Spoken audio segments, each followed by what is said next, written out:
If the devil was the ultimate enemy, there is a question history never answers directly. Why were certain books treated as more dangerous than him? The devil creates fear. Fear produces obedience. Obedience sustains hierarchy. An enemy with a face can be preached against, dramatized, and defeated in ritual. Every exorcism reinforces the same message. You are vulnerable. And you need someone standing between you and the threat. That kind of enemy is useful. But there was another kind of danger one that did not tempt, did not possess, and did not ask for worship. It did not speak. It did not negotiate.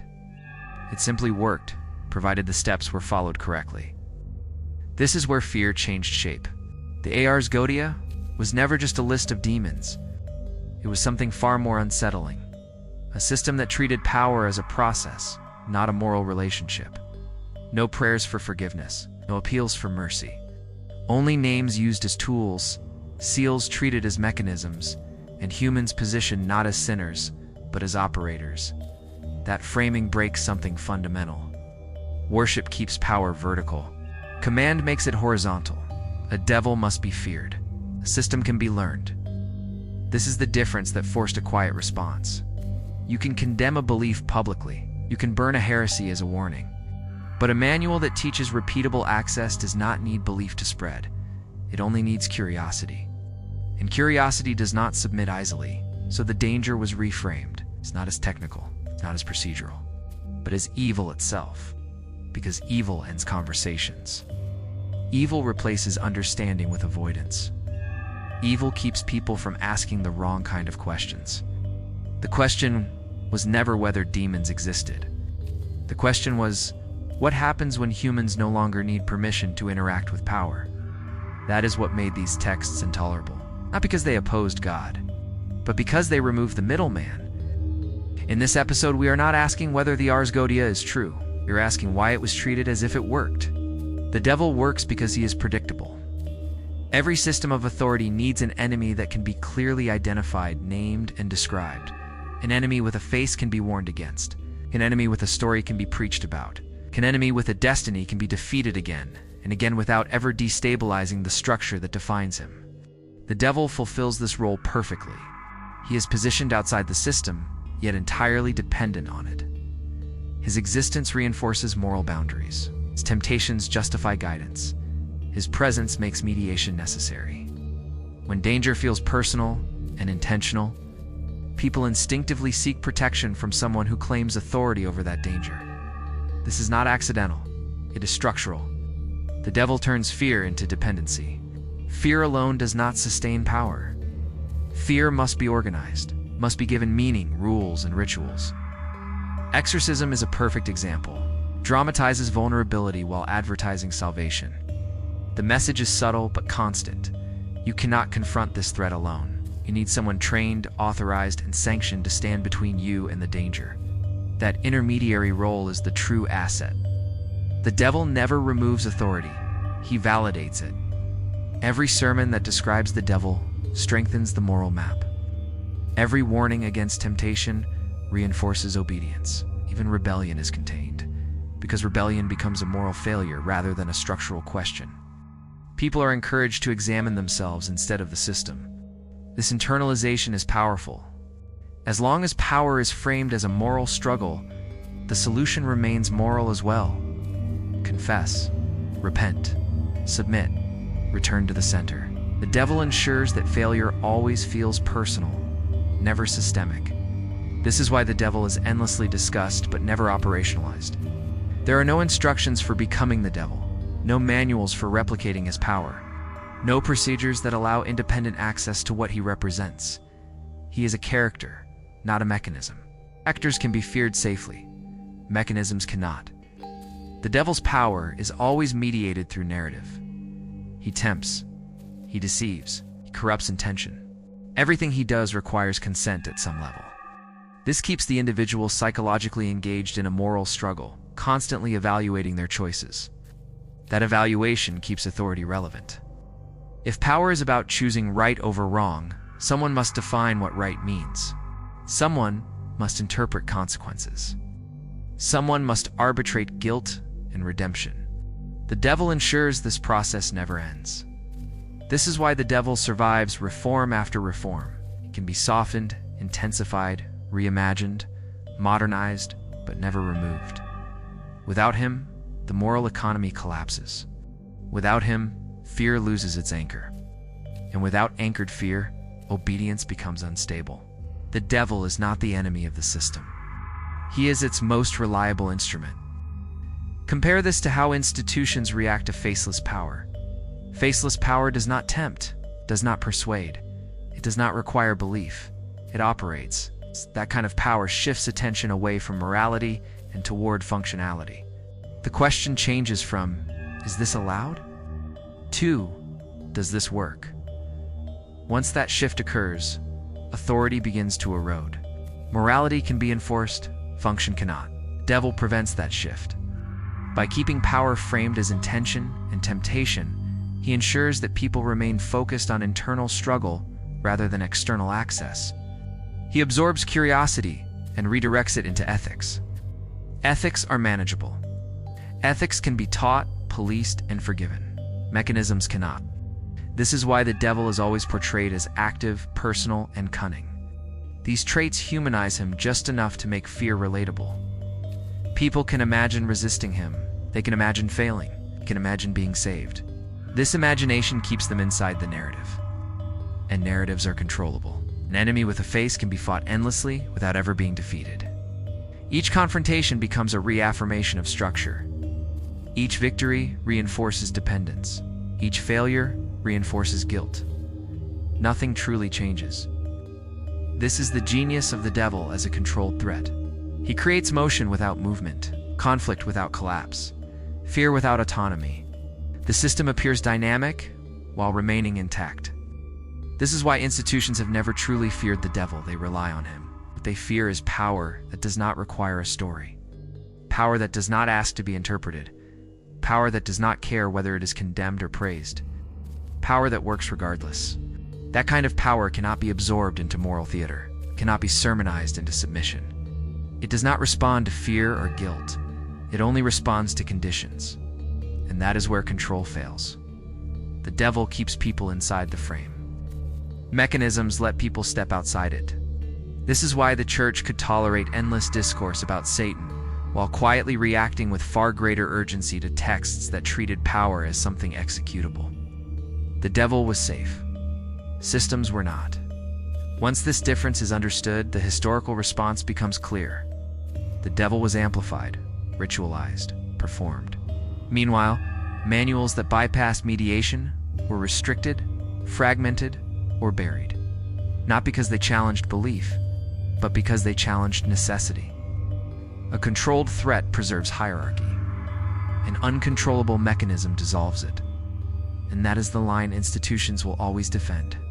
The Ars Goetia was never designed to inspire devotion. This is the first misunderstanding that allowed it to be dismissed publicly and feared privately. It does not ask the practitioner to kneel. It does not demand loyalty. It does not promise salvation. In fact, it offers no moral narrative at all. It offers procedure. Worship is vertical. Command is operational. Worship places power above the human and frames access as conditional on obedience. The relationship is emotional, ethical, and asymmetrical. One side pleads, the other judges. Meaning flows downward, and authority remains intact because access is never direct. The Ars Goetia breaks this pattern completely. It does not ask who you are. It does not ask what you believe. It does not ask whom you serve.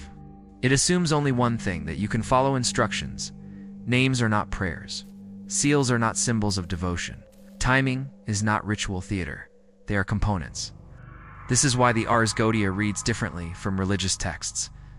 There is no exhortation to purity, no insistence on humility, no appeal to grace. Instead, there are sequences, constraints, boundaries, and safeguards. The language is technical, not devotional. Cold, not reverent. The practitioner is not framed as a sinner seeking mercy. They are framed as an operator managing conditions. This distinction is destabilizing. When power is framed as worship, failure is moral. You were unworthy. You lacked faith. You disobeyed. The solution is submission. Return to the authority that mediates between you and the divine. When power is framed as command, failure is technical. The sequence was wrong. The conditions were unmet. The timing was off. The solution is adjustment, not repentance. Adjustment creates learning. Learning creates independence. This is why Ars Goetia could never be absorbed comfortably into institutional religion. It does not reinforce hierarchy. It treats divine names as instruments rather than mysteries. Well, tools rather than truths. Once something sacred becomes usable, its role changes permanently. Sacred things are meant to inspire awe. Tools are meant to produce results. The Ars Goetia blurs this boundary deliberately. It does not deny God. It does not exalt demons. It simply removes mediation. This removal is the real offense. The Church's authority depends on standing between humanity and power. Every ritual, sacrament, and exorcism reinforces that position. The Ars Goetia quietly steps around it. It does not argue, does not protest. It simply proceeds as if permission is irrelevant. But that quietness is dangerous. There is no rebellion to punish, no heresy to debate, no doctrine to correct, only a method. Methods spread differently than beliefs. They do not require agreement. They require demonstration. One working example outweighs entire libraries of condemnation. This is why the Ars Goetia was not attacked primarily as false. It was attacked as forbidden. Forbidden implies potency without engaging truth. It tells people not to touch, rather than explaining why. This is a containment strategy, not a refutation. Because if the Ars Goetia were truly meaningless, it could be mocked safely. Ridicule is reserved for what is harmless. Silence and restriction are reserved for what might work. The structure of the Ars Goetia makes its intent clear. The practitioner is instructed to establish boundaries, assert authority, and compel response through correct alignment. This is not the language of devotion. It is the language of control. Control does not mean domination. It means non-negotiated interaction. You do not persuade gravity to work. You align with it. The Ars Goetia treats non-human entities the same way. It's not as moral agents to be appeased, but as forces that respond to structure. This worldview is incompatible with systems that require moral dependence. If power responds to structure rather than virtue, then virtue loses its monopoly. Authority loses its justification. Mediation loses its necessity. This is why the Ars Goetia was more unsettling than open devil worship. Devil worship still reinforces verticality. It replaces one authority with another, keeps the structure intact. The Ars Goetia dissolves the structure entirely. It places the human in a position that institutions cannot tolerate, capable without endorsement. That capability is what had to be contained. Not because it threatened heaven, but because it threatened the middle. This is why the Church's reaction was never simply theological. It was architectural. The Ars Goetia challenged the architecture of mediation. It treated power as something that could be accessed directly, conditionally, and repeatably. That framing could not be allowed to remain visible. So it was reframed as worship, then as blasphemy, then as madness, then as evil. It's anything but what it actually was: system. And systems do not care who believes in them. They care only whether they are executed correctly. There is one problem the Church could never solve cleanly. His name is Solomon. Solomon is not marginal. He is not apocryphal. He is not a fringe figure that can be quietly erased or reinterpreted out of existence. He is a king, chosen by God, praised for wisdom, enshrined in Scripture, and remembered as the builder of the temple itself. His legitimacy is not negotiable, and that is exactly why he became dangerous. Because once Solomon enters the story, the usual strategy collapses. If a practice can be labeled pagan, it can be rejected. If a text can be called heretical, it can be condemned. If a figure can be framed as corrupt, they can be discarded. But Solomon cannot be discarded. According to tradition, Solomon did not receive wisdom from demons. He received it from God. His authority was not stolen, it was granted. His reign was not cursed, it was blessed.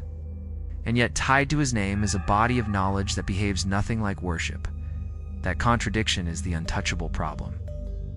The legend does not describe Solomon as pleading. It describes him commanding, not through arrogance, but through legitimacy. He does not beg non-human forces for favors, compels them through names, seals, and authority derived from a higher source. This is where the architecture cracks. Solomon commands using divine authority, then command itself cannot be dismissed as blasphemy. If God grants authority that can be operationalized, then power is no longer exclusively mediated through priests or rituals of submission. It becomes deployable. Deployable power is intolerable to systems built on mediation. The Church could not deny Solomon without undermining Scripture, but it also could not fully accept what followed from him without undermining its own role. This produced a long-standing tension that never resolved and shifted. Publicly, Solomon remained the wise king. Privately, his operational legacy became radioactive. Texts associated with Solomon were treated carefully, selectively, and often indirectly. His wisdom was praised in abstraction. His methods were buried in ambiguity. The more concrete the instruction, the more quietly it disappeared from public discourse. Because the issue was never Solomon's morality, it was his function. Solomon represents a model of power that does not require priestly mediation to operate. His authority does not flow through an institution. It flows through alignment with a higher principle that can be invoked directly. That model cannot coexist peacefully with a system that depends on standing in the middle. This is why Solomon is remembered as wise but rarely as technical. Wisdom can be admired safely. Technique cannot. Once technique is acknowledged, replication becomes possible. And replication is where hierarchy erodes. If Solomon could command without a church, then the church must explain why no one else should be able to do the same. That explanation never arrives. Instead, silence takes its place. The Ars Goetia's association with Solomon creates a paradox the church could never publicly address. If the methods were false, they could be refuted. If they were evil, Solomon's legitimacy would be threatened. If they were effective, the implications would be catastrophic. So the only viable strategy was containment without confrontation. Solomon became symbolic rather than operational. His name was preserved. His procedures were obscured. His authority was acknowledged, but his mechanisms were avoided. Over time, this split hardened into tradition. Solomon the figure survived. Solomon the operator did not. This selective memory is not accidental. Institutions survive by controlling which aspects of history remain functional. Symbolic figures inspire reverence. Functional figures inspire imitation. One strengthens hierarchy, the other destabilizes it. Solomon could not be allowed to inspire imitation, because imitation would raise the wrong question. If God granted authority once, why would it be inaccessible now? That question undermines the premise of permanent mediation. It suggests that access is conditional, not proprietary. Conditional access can be learned. Proprietary access must be guarded. This is why Solomon's legacy was quietly fractured. Pieces survived in folklore, esoteric traditions, and marginal texts. The whole never returned to the center. The church did not need to deny him. It only needed to prevent him from becoming repeatable. Repeatability is the real threat. A saint can be admired. A king can be respected. A method can be copied. Solomon's problem was not that he commanded demons. It was that his authority appeared to operate through rules rather than favor, through alignment rather than confession, through structure rather than submission. That model had to be neutralized without being refuted. So Solomon was frozen in time, singular exception, a unique gift, wisdom that cannot be reproduced. This framing solved the immediate crisis. Solomon could remain righteous without becoming a blueprint. The church could honor him without explaining him. And the dangerous implication that command might be a transferable skill could be avoided, but avoidance leaves traces. The very effort to contain Solomon revealed the boundary the institution could not cross. His presence marks the limit of acceptable autonomy. Beyond him lies a form of power that cannot be absorbed, only obscured. This is why Solomon remains central to esoteric traditions long after official theology moved on. It's not because of rebellion, but because he represents a possibility that never fully disappeared, that authority might be invoked directly, not granted. That possibility is unsettling precisely because it does not require opposition. It does not attack the system. It simply renders it unnecessary. And that is the kind of problem no institution can solve openly. Heresy threatens belief. Goetia threatens structure. This distinction explains why institutions reacted with far greater urgency to manuals than to ideas. A heresy argues against doctrine. It invites rebuttal, counsels, sermons, and counter-narratives. It stays inside the arena of interpretation where authority thrives. Someone must decide which argument wins. Someone must declare orthodoxy. Debate strengthens the center. Ars Goetia did not debate, it instructed. Instruction collapses the distance between knowledge and action. As that distance collapses, authority loses time to interpret, time to approve, time to intervene. The moment a method can be executed without mediation, hierarchy becomes optional. This is why heresy was tolerable and Ars Goetia was not. A heretic still needs a teacher. A manual needs only a reader. Beliefs spread socially. They require persuasion, charisma, community. Manuals spread practically. They move hand to hand, notebook to notebook. One working example outweighs 100 sermons.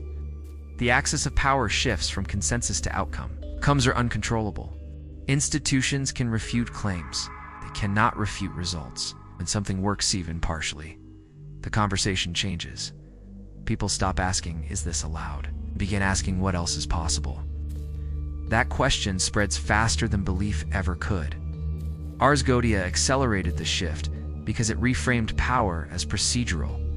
Not a gift to be granted, not a truth to be believed, but a sequence to be followed. Seals, names, timings, none of these require moral alignment.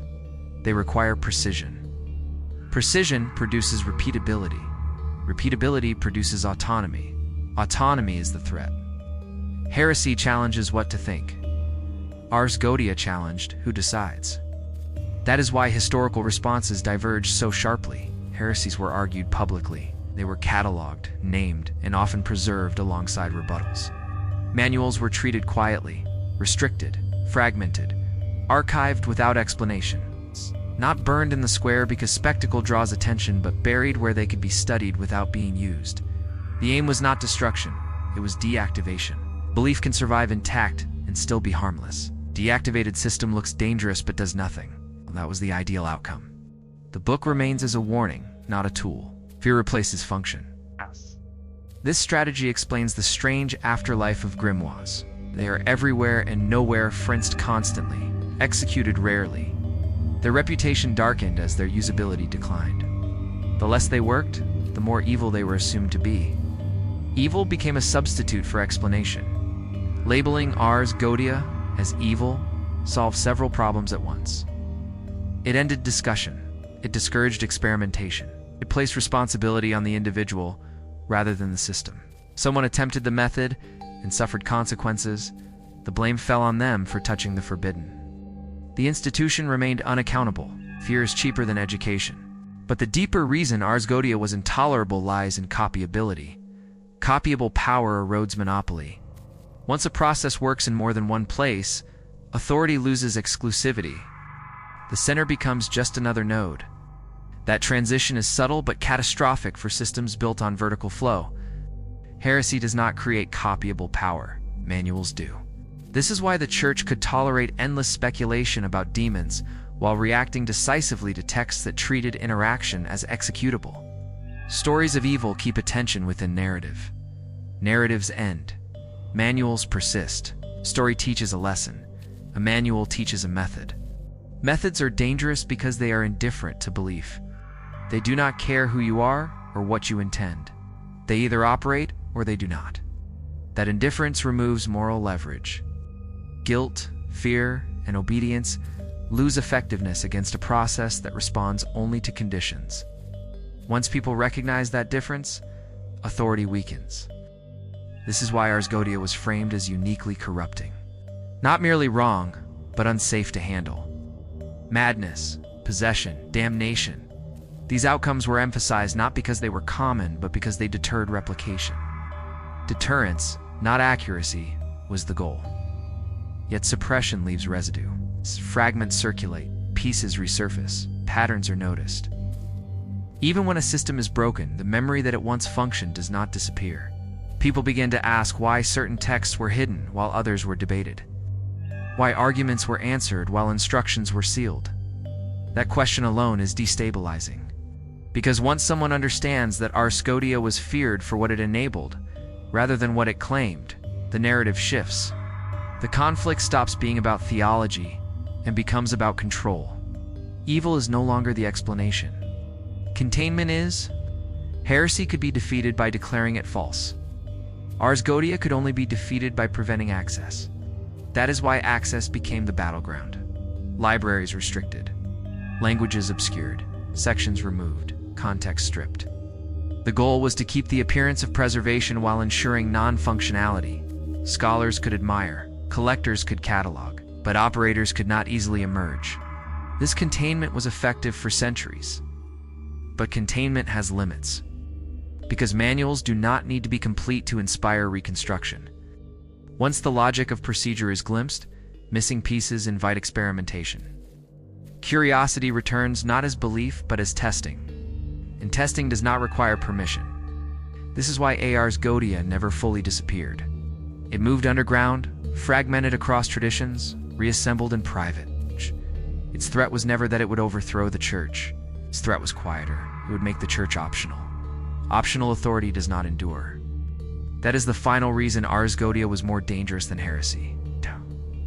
Heresy keeps people arguing inside the system. Ars Goetia teaches them how to act outside it. One preserves relevance, the other dissolves it. The institution understood this instinctively, so it chose the only viable response: silence, fear, fragmentation. The method was buried beneath myth. The operator was replaced by a sinner. The system was recast as a pact. Anything but a manual. Because a manual invites replication. Replication invites autonomy. Autonomy is the one outcome hierarchy cannot absorb. The persecution was never evenly distributed. That is the detail most historical summaries avoid, because once it is acknowledged, the moral narrative collapses. If the danger was truly the practice itself, then everyone who touched it would have been treated the same. If the threat was spiritual corruption, then rank, education, and proximity to power would not have mattered. But they mattered enormously. Common people were accused of witchcraft and destroyed publicly. Elites were accused quietly, if at all and often protected. This is not hypocrisy. It is design. When a peasant performed a ritual, it was framed as rebellion. When a court astrologer did the same thing, it was framed as research. When a village healer used symbols and timing, it was heresy. When a cleric did it in Latin, behind closed doors, it was theology. The action did not change. The position did. Witch hunts functioned less as spiritual purification and more as boundary enforcement. They communicated a clear rule. Access to forbidden methods was a privilege, not a right. Unauthorized operators were eliminated. Authorized curiosity was preserved. This distinction explains why accusations followed class lines so predictably. Witches were not dangerous because they worked. They were dangerous because they worked without permission. Elite engagement with the same material was tolerated because it remained contained. Access stayed vertical. Knowledge flowed inward, not outward. Grimoires confiscated from the public were not destroyed. They were archived. Techniques condemned in sermons were quietly studied in private. The institution did not want ignorance. It wanted monopoly. Public executions served a specific function. They transformed technique into terror. By associating methods with madness, possession, and social ruin, experimentation became self-policing. Fear replaced enforcement. People stopped trying not because they were convinced, but because the cost was too high. Meanwhile, behind walls and within orders, the same texts circulated under different names. This duality reveals the real concern: who controls replication? A method in the hands of the masses destabilizes hierarchy. The same method in the hands of a trained elite reinforces it. Elites can be monitored. Masses cannot. Elites can be disciplined quietly. Masses require spectacle. This is why witchcraft accusations rarely targeted scholars embedded in power structures. Their curiosity was useful.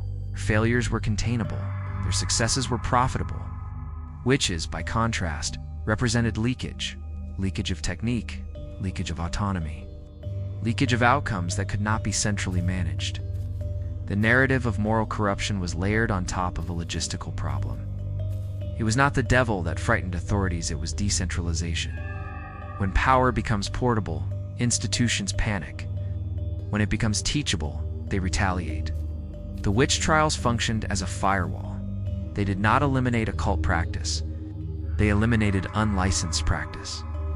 This is why accusations focused so obsessively on secrecy, gatherings, and informal transmission. Knowledge that spreads horizontally is uncontrollable. Knowledge that spreads vertically can be curated. The crime was not belief. The crime was distribution. Distribution determines power. Elites could afford nuance. They could afford ambiguity. They could separate symbol from function, myth from method. The public was not granted this distinction. Everything was flattened into sin. This flattening served a purpose. Once all non-sanctioned practice is labeled evil, context disappears. Motivation becomes irrelevant. Outcome becomes irrelevant. Only obedience remains measurable. The question is no longer, what does this do? But who allowed you to do it? That shift is the heart of control. The double standard was therefore not accidental or temporary. It was a permanent feature of how forbidden knowledge was managed. Public fear ensured compliance. Private access ensured advantage. One stabilized society, the other preserved dominance. And dominance always disguises itself as morality. This is why the figure of the witch was constructed as chaotic, emotional, irrational. These traits justified exclusion. So they also contrasted conveniently with the elite self-image. Rational, disciplined, authorized. The same symbols used by different hands were assigned opposite meanings. Meaning followed power. Once this pattern is recognized, the historical record becomes clearer. Trials rise during periods of social instability, not spiritual decay. Suppression intensifies when access widens, not when belief strengthens. The goal was never purity, it was containment. Witches were burned to teach a lesson. Elites were preserved to continue the work. The lesson was simple. Power is not forbidden. Unsupervised power is. This is why the Ars Goetia could survive quietly among educated circles while being demonized among the public. The institution did not fear its existence. It feared its democratization. A controlled elite can be managed. An autonomous population cannot. That is the real reason the double standard endured. It was not about right and wrong. It was about who was allowed to know how things functioned. The witch represented the breakdown of that permission structure, and that breakdown could not be tolerated. Fear was never a side effect. It was the product. Once power is framed as dangerous and inaccessible, protection becomes valuable. And once protection becomes valuable, it can be organized, priced, and institutionalized. This is where fear stops being a warning and becomes an economy. The devil was perfect for this, provided a constant threat that could never be fully eliminated. He justified endless vigilance, turned anxiety into routine. Every sermon reminded people of danger. Every ritual promised safety. Every failure reinforced dependency. Fear created demand. The institution supplied relief. This is the logic of a business model. Fear must be continuous but never resolved. If the threat disappears, so does the need for mediation. If the threat overwhelms completely, the system collapses. The balance lies in maintaining a permanent sense of risk, paired with a controlled sense of hope. The devil fulfilled this role precisely. A system that teaches people how, rather than whom, breaks the cycle. Once fear is replaced by understanding, demand collapses. People stop purchasing protection when they believe they can manage risk directly. This is why fear had to be intensified around forbidden texts. Not because they were uniquely destructive, but because they were uniquely deflationary. They reduced reliance on intermediaries. They replaced emotional dependence with procedural confidence.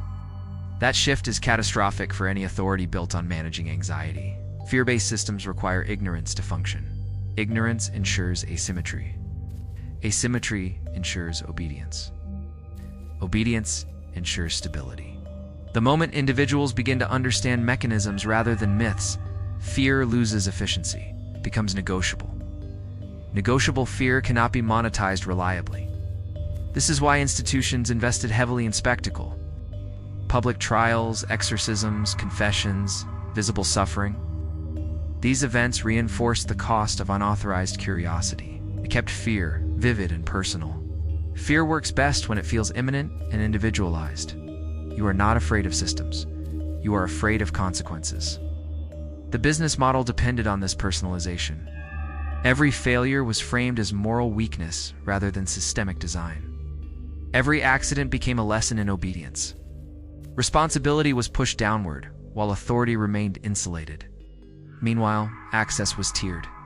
Those inside the structure received training masked as discipline. Those outside received warnings masked as morality.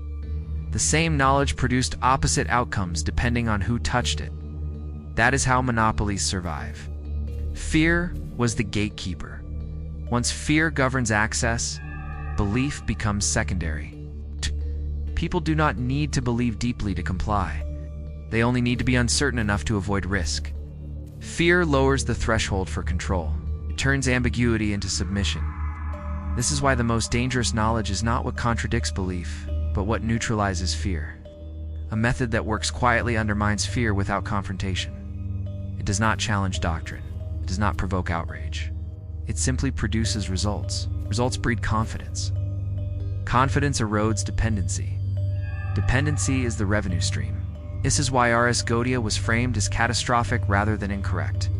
Catastrophe discourages testing. Error invites correction.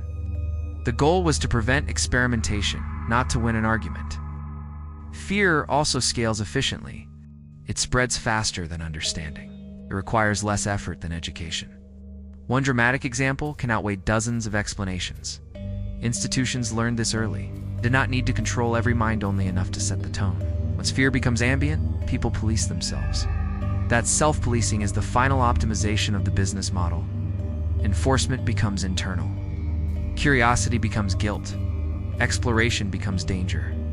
The institution saves resources while maintaining dominance. This model did not end with witch trials. It refined itself. The language softened. The imagery changed. The mechanism remained. Forbidden knowledge was reframed repeatedly, always with the same goal: keep fear attached to autonomy, because autonomy cannot be sold protection. Protection is profitable only when people feel exposed. This is the irony at the center of fear economies. The system requires vulnerability, so it must never allow true empowerment. Partial relief is acceptable. Structural independence is not. The devil ensured this balance for centuries. Ars Goetia threatened to tip it. That is why fear had to be louder than function, not to protect souls, but to protect the model. Systems built on fear do not disappear, they adapt. What survives is not the symbol, but the function. The devil could change names. Demons could shift forms. Rituals could be softened or erased. None of that mattered. The underlying architecture remained intact because it was never theological at its core. It was logistical. Fear solves a permanent problem for authority: how to maintain relevance when direct control weakens. As societies changed, the visible mechanisms faded. Public burnings became unacceptable. Spectacle became subtle. Language became cleaner. But the structure did not dissolve. It simply moved inward. Instead of witches, there were deviants. Instead of grimoires, there was dangerous knowledge. Instead of damnation, there were consequences framed as responsibility. The pattern stayed the same. What changed was presentation. Fear no longer needed horns and fire. It learned to wear neutrality. It learned to speak in the language of safety, order, and risk management. The message softened, but the boundary remained unchanged. Access without permission is dangerous. This is why systems like the ones surrounding Ars Goetia never truly vanished. They were not tied to medieval superstition. They were tied to control of method. Wherever methods threaten monopoly, fear is deployed. Sometimes the fear is moral. Sometimes it is psychological. Sometimes it is social. But it always targets the same behavior: independent operation. Independent operation collapses hierarchy quietly. It does not revolt. It does not attack. It simply stops asking. That is the one act institutions cannot accommodate because it renders them optional. Optional authority decays, so the system refined its defenses. Knowledge was not destroyed. It was reframed as incomplete, unreliable, or unsafe outside approved contexts. Curiosity was not banned. It was redirected. People were encouraged to learn, but only within channels that preserved dependence. This is how the system survives modernization. Fear becomes diffuse rather than explicit. Instead of punishment, there is risk. Instead of heresy, there is irresponsibility. Instead of evil, there is danger without clear cause. The effect is the same: hesitation. Hesitation is control. People hesitate long enough, they surrender agency voluntarily. They seek experts. They defer decisions. They trade autonomy for reassurance. The system no longer needs force. This is why the disappearance of demons from public discourse did not weaken authority. It strengthened it. Without a visible enemy, fear became internalized. People learned to self-regulate curiosity.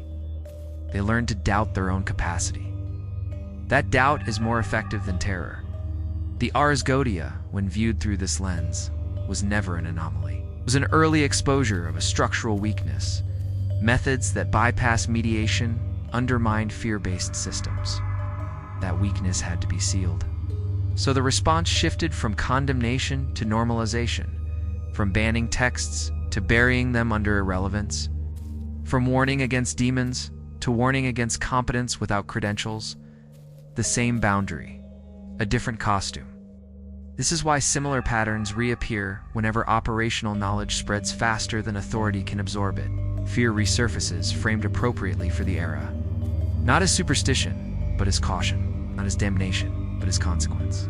The system never disappeared because it never depended on belief. It depended on asymmetry. As long as some are permitted to operate and others are discouraged from understanding how the structure holds, fear maintains the gap. Authority maintains the gate. Curiosity is allowed only to the point where it does not threaten replication. This is the enduring lesson of Ars Goetia's survival. It was never about demons, it was about access. And access remains the most contested resource of all. The Vatican did not fear demons. Demons were predictable. They belonged to stories. They kept fear pointed in one direction and obedience flowing upward. What could be named, condemned, and ritualized was never the real danger. The danger was method. Ars Goetia represented something the institution could not openly confront: power that did not require belief, confession, or permission to function. Not rebellion, not heresy, just execution. So the story was rewritten. Manuals became myths, operators became sinners, systems became evil. Fear replaced understanding, and access was quietly sealed. That strategy worked because it did not need to erase knowledge. It only needed to make people afraid of using it. But systems built on fear are never permanent. They require constant maintenance. They survive only as long as people hesitate. In the next episode, we move forward from command to temptation and examine how desire replaced ritual as the new point of control. Because when people stop fearing power, the system finds another way in. And it always starts from the inside.